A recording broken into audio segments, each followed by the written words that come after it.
For those who've never heard of Isaiah 117, can you just paint a picture of what it is and why it exists? Yeah, absolutely. So Rhonda Paulson, our founder, she became a foster parent. Her and her husband decided they wanted to be foster parents. And so part of that 7 or 8 week course was taking a tour of the DCS office in their community. And so when they were sitting in a conference room and the guy that was leading the tour was speaking, he talked a lot about how children were removed from their home and brought to the office. And she thought, that can't be right. Maybe he misspoke. Right. So she raised her hand and asked, and he said, yeah, a little girl, slept in this office last night. And so that just really got her thinking, and she became a foster parent. And when her husband, her biological children, and her foster child, they were going through scripture and they read the verse Isaiah 117. And so she just thought to herself, like, there has to be a home. Like, what if there was a home that these kids could go to on the worst day of their life when they've been taken away from mom and dad and their friends, their schools, their pets, sometimes even their siblings. And they're brought to a DCS office where it's, state issued furniture, gray walls. As you could imagine, if you have children, if you're sitting in the waiting room of a doctor's office just waiting, that's what it's like. And so she founded the first Isaiah 117 house, and now children are brought through our red door. They're greeted with a team of volunteers and staff who is trained and ready to lavishly love them on their worst day. They're brought in lots of times. We have, dinosaur chicken nuggets and mac and cheese and warm pajamas and fun games for them to play. So that's get that comfort Isaiah food 117. in there. Yeah. So you mentioned the red door. What's the significance of the red door? Because all the houses have a red door, right? Yeah. So when Rhonda kind of envisioned Isaiah 117 house, she painted a picture of a white house with a red door, and through the window was a Christmas tree with colorful Christmas lights in this picture that she had painted in her mind of Isaiah house. And so that is where kind of the red door came from. And then if you look back in history, there's different meanings to a red door, but oftentimes it just means you're welcome here. And so just significance there, yeah. Can you walk us through what a child might experience when they walk through that red door? Like how is it different from the conference room experience? Yeah, absolutely. Well, I think just the biggest difference is that, if you come to take a tour of our home, you'll see that, there's books and there's games and there's volunteers here. And I think each child experience is different because each children are carrying different levels of trauma from different things. And so some children come in and they're very shut down and they don't want to speak. And so for them, that might look like a volunteer just sitting next to them quietly.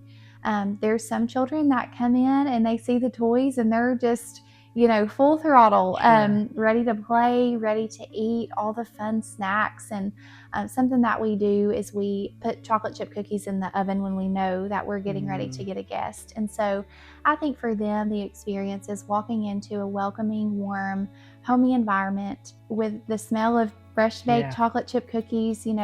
That is much different than a conference room. And we have trained volunteers that are here and ready just to love on them and provide things that they need. So there's nothing much more welcoming than the smell of that's right. cookies for sure. So do you have a story that really shows how Isaiah 117 has made a difference in a child's life? Yeah, I would say I got involved with Isaiah 117 after many years of my parents being foster parents prior to the existence of Isaiah 117 house. I knew in my heart the difference that this home was making for children, but I think the first time I ever experienced that, we welcomed a sibling group of 5, all under the ages of 5, little bitty babies. They were all came to us. They had been physically abused, neglected. They had not had baths. And when they came in, it was cold outside and they were wearing diapers. And I mean, just diapers. And they were cold and scared and hungry and dirty. Everyone was crying and distraught. And I think watching our volunteers and our staff work to provide baths and warm pajamas.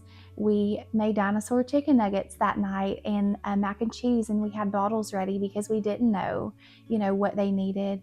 And then just to watch as time went by that night, the kids become more and more comfortable and less distraught. There wasn't any crying. It was very quiet when they left. We were able to provide the caseworkers with new car seats because the car seats that they got from the biological family were very dirty. I remember just being out there cleaning out the back seat of the caseworker's car and putting brand new car seats in that we had just had donated like a few weeks prior. It was like the Lord knew that we were going to need those car seats.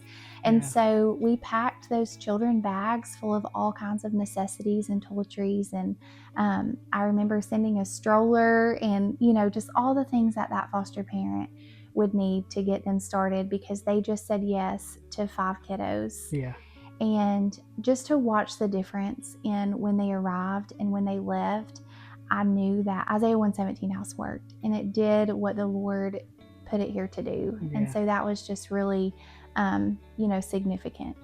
Yeah, and I love how you all support, everyone from the caseworker, not just the kids, but the caseworkers, and then the foster families, you send them with supplies and you support them. So it's not just, focused on one party. Something incredible. I love, the caseworkers are our Red Door guests as well. And so that same night, actually, the caseworkers were able to come in and sit at our table, and they were able to enjoy a hot cup of coffee after a long day. I remember the CPS worker was telling me that they had been working on removing these children since 7 a.m, and it was like 8 p.m. And so they're able to just sit down and take a breath, and we can lavishly love the children, and they can work on their paperwork and trying to find the children placement and what that's going to look like. So they're our guests as well. Yeah, absolutely. Because I'm sure their experience isn't always, they have hard experiences as well. So having that support probably helps them continue doing their jobs. And, absolutely.